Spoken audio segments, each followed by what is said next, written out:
Foxes, and welcome back to my channel. This is Brittany from Foxborough Vintage and on Etsy, and Shop Foxborough on the Poshmark app. It's been a hot minute since I did a video, and that is for a number of reasons. You would think summer would be like a really slow time, you got summer slowdown, but I actually had a really busy June, and I'm having a pretty busy July too. I'm trying to bulk up my listings for fall, so I've been really busy working, and then of course summer is the right time to get a bunch of home projects done, so we're doing that. And also my son is usually in daycare 5 days a week, and now he's in daycare 3 days a week for the summer, for July and August. So it's just been crazy, and I've wanted to do this video for since the end of June, but I just haven't had the time. It's been crazy. So I'm making a point to sit down and do this video for you today, and that is my 10 favorite sales from June on Poshmark. So I had a really good month on Poshmark. It was, in June, it was $2,500 in sales gross, so about $2,000 take home, minus, my cost of goods, which is pretty low. So I was really happy with that, considering it's one of the slower months of the year for online sales. So I wanted to go through and talk to you about my 10 favorite sales and why they were my favorite. So we'll just go ahead and get started. I have my laptop here. So if you see me glancing down, it's because I'm looking at the order history that I have selected, and I'll pop up information over here for you so you can see the sold listings. So the first sale that I'm going to say was one of my top 10 is an Acorn button-up shirt dress. So it's a ModCloth shirt dress. It's an older dress, but I kind of listed it on the really high side. I don't know how much it retailed for back in the day. This is from it was from, I think, 2010-ish ModCloth. So it was an older dress. And yeah, I bought this for myself. It didn't fit anymore. And so I found it in my size, my current size, and I decided to sell my older one. It's super rare, so I popped it up for $99, and I sent out offers to likers, 10% off with $4.99 shipping a couple of times, but it actually ended up selling full price. Somebody just came in and bought it outright for $99, so I was very happy with that. And my take home was $79.20. This item I was excited about because it was one of my first home goods listings, and it was actually featured by Poshmark Editor. So it was added to their favorites and shared, and I just got a ton of likes on it. It ended up with, let's see how many likes. People may have removed their likes, but oh, it doesn't show me because I had 2 of them. Anyway, it was well over 100 likes. And I had one outright purchase, and then had a lot of people kind of lowball me for $8, $7. I bought these new from Home Goods. I found them for $4 a piece. I thought they were super cute, and they fit right in with the vibe of my closet. So I listed them for $16. I sold one for $16 and one for $15. So I was happy with that. The next sale is a pair of Michael Kors riding boots, and I had these listed for $78 originally. I listed them back in November of last year. I did a huge boot haul. I actually got them at the Goodwill outlet, so I didn't pay a ton for them, but they were just really cool, distressed riding boots, and I had marked them down as low as $25, trying to clear them out because I was trying to clear out anything that wasn't part of my new inventory system, and no takers. So I wasn't willing to just get rid of them, so I raised the price back up to $78, and someone sent me an offer in June of all months for $65, and I jumped right on it, accepted that, and I was super happy. So it just goes to show that just because stuff isn't selling at your lowest price doesn't mean that somebody doesn't want it. And once I drop it to my lowest price, sometimes if I just don't have time to relist it, or I don't want to relist it because it's, you know, out there on Pinterest or out there on, you know, your Instagram, or it's archived in Google, you want to just keep that SEO going, and so I just raise the price back up. And that's worked for me a couple of times. This next item is another pair of shoes. I've been doing really well with shoes. It is a pair of 9 West embroidered pointed flats, and I got these at, we have like a statewide, like giant Southern New Hampshire yard sale that I went to. So it was almost like a flea market, but it was yard sale and food truck festival. It's just like normal everyday people drag all of their stuff out, and instead of setting up a yard sale on your street, you come here and you set up a yard sale, and you just kind of walk around everyone's sales. And somebody had these on the bottom rack of some clothing. I didn't get a ton of stuff that day, but I did really well with the stuff that I did pick up. And so I got these for $4, and I got a number of offers on them for like the $25 range, but they were new without tags, you know, that you could tell they hadn't been worn.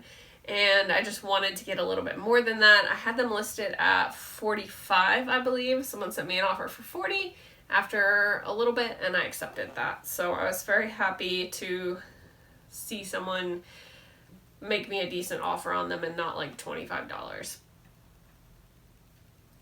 The next order is a little necklace. I got this at Brimfield, and I listed it, and this one is actually only really a favorite because it's also a story. So I listed it. It was a little white rabbit, and I thought it looked very like Alice in Wonderland. I thought it'd be really cute for like a cosplay, or someone who's like Lolita, or just loves that like fairy tale aesthetic, or has like a Alice in Wonderland set that they're putting together. And so I listed this, and I had 2 of them, and I thought that they were the same, and I should have looked closely because one of them was a black rabbit and one of them was a white rabbit. And sure enough, this girl got, she ordered a bundle of a couple of things, a vintage dress and the necklace. And I ended up accidentally sending her the black rabbit necklace because I thought that they were the same. And then she also had opened a case because, well, 1, I sent the wrong necklace, and 2, she didn't realize that the inside of a vintage dress was not serged, which they almost never are if it's before 1970. And so, you know, I politely explained that basically vintage dresses, especially like homemade ones, they're not going to have serged seams on the inside, but of course, because I sent her the wrong necklace, Poshmark should go ahead and approve the case. And I let her know that I did actually have the white rabbit necklace if she still wanted that, because she was like, it's not going to go with my Alice in Wonderland look. So she was actually super sweet, and she came back, and I sent her an offer for the white rabbit necklace, and I got that to her. I shipped it out the next day, and she was very understanding. And so basically, you know, sometimes you make mistakes, and you just have to reach out with your buyer and be really patient, and it turned out to be a really good sale. I was really happy with the way that it turned out. The next item, so this is number 6, is a skirt, and this was a ModCloth skirt. It has, it had like a galaxy print all over. It was a size extra large. And somebody bought it full price for $47. I'm always hearing, like, I don't sell skirts. I don't do dresses. They don't sell well for me. Those are like my best selling categories. So I don't know, like, what types of skirts and dresses other people are picking up that they're trying to move, but I sell so many dresses, I sell so many skirts. I don't know if it's because I have like that sort of quirky vintage aesthetic in my closet, but yeah, skirts and dresses move so fast for me, and I would absolutely pick this up again. Yeah, it sold within a couple of days for a full asking price, so that was great. The next order is a very large bundle, so I'll kind of put that up here. It had a Stitch Fix tee, a linen slub like tank top with an anchor print all over, a cooperative fox sequin sweater, which I actually bought for myself on Poshmark, but it was too small for me. You could like see my love handles, and I was like, no, it's not okay. And then 4 jewelry items. So she bought a pair of honeybee earrings, a wizard in training pin, a pair of fox face wood earrings, and a cat in a box pin. So the reason that this was one of my favorites, it was I sent her an offer for $100, and she accepted that.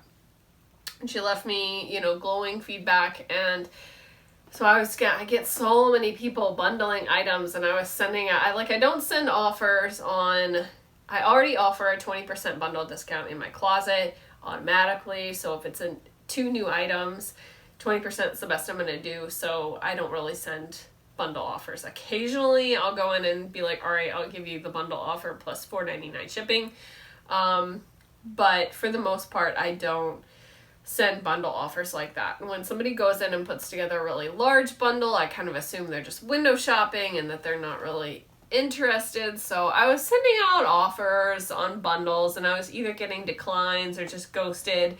And I'd leave a message on the bundle, let me know if you have any questions. And so this bundle, I was like, you know what, I'm going to send this person a really good bundle offer on all of these items. And if they don't take it, then if they don't take it, I'm going to stop sending bundle offers because I'm just like getting super discouraged. So I sent this bundle offer. It was kind of like my last straw bundle offer. And sure enough, they accepted. So it just goes to show that sometimes people, they're bundling a lot of stuff, but they are actually interested. Yeah, and most of the jewelry was like my boutique jewelry, so I didn't pay a ton for it. And of course the other things were thrifted. The thing I paid the most for was the cooperative sweater, and that one I think I paid $15 for because I bought it for myself, but it didn't work out. All right, 3 sales left. So the next one is a purse. So I actually found this purse at Savers for $2.99. I'm sure I had a coupon as well, but I saw it, I thought it was really cool, and for $3 I was like, yeah, I definitely want that in my closet. And so I picked it, brought it home, took a really nice photo of it, and I got a ton of interest on this purse, both on Etsy, on Instagram, and on Poshmark, but it sat for a little bit. Let's see, when did I list this sucker? I listed it in April, so it sat for 2 months, which I guess isn't a terribly long time, but when you have something you think is super cool, and why isn't it selling like right now? Yeah, I was just surprised that it took so long to sell, but it sold for $53. I think I had it listed for $67. And yeah, I was pretty happy with that. It was $42.40 were my earnings, and again, I paid $2.99 on it, so I was really happy about that. I'm sorry if I've changed position, my phone storage was full. Anyway, so the next sale is a pair of little Thomas the Tank Engine overalls. They were 24 months, and if you have kids, you know that if they get into a character, they're like super obsessed, and they love anything with that character on it.